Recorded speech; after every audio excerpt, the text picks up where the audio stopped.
Presiden Prabowo harus segera menugaskan TNI ambil alih polisi, negara genting, rakyat terancam. Oleh Christovita Wiloto, Chairman Strategik Indonesia. Kita sedang berada di tengah kondisi negara yang genting, sistem yang korup, dan kejahatan yang terorganisir. Setelah 1 dekade kekuasaan yang dikendalikan oleh jaringan kekuasaan Jokowi, kita tidak lagi berhadapan dengan sekadar penyimpangan kekuasaan.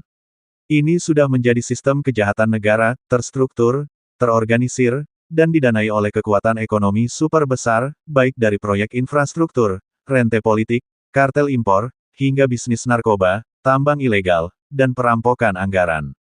Negara ini telah diubah menjadi negara kriminal dengan wajah legal, dijaga oleh aparat hukum yang telah dibeli dan dikendalikan. Rakyat hanya bisa menonton, media telah disusupi, lembaga pengawas dilumpuhkan, bahkan Mahkamah Konstitusi pun tak lagi berwibawa. Dalam situasi ini, Polri tidak hanya gagal, tapi sebagian sudah menjadi bagian dari sistem kejahatan itu sendiri.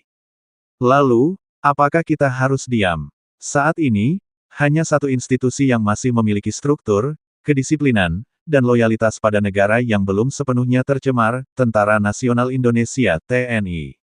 Mereka dilatih untuk melindungi kedaulatan bangsa dari ancaman, dan hari ini ancaman itu datang dari dalam negeri sendiri, dari elit-elit kekuasaan yang telah berubah menjadi sindikat. Maka sudah saatnya TNI diberi mandat terbatas untuk mengambil alih fungsi-fungsi kepolisian, demi menyelamatkan bangsa. Bukan untuk kembali ke Orde Baru, bukan untuk militerisme, tapi sebagai solusi darurat negara dalam keadaan abnormal. Kita tidak bisa menyembuhkan kanker dengan balsem. Kita butuh tindakan radikal, operasi total. Tentu saja, ini bukan tanpa risiko. Keterlibatan militer dalam urusan sipil selalu punya bayangan kelam. Tapi apa yang lebih berbahaya, militer masuk untuk menyelamatkan, atau membiarkan negara ini terus dijalankan oleh mafia kekuasaan. Saat ini, rakyat lebih takut pada penguasa daripada pada preman.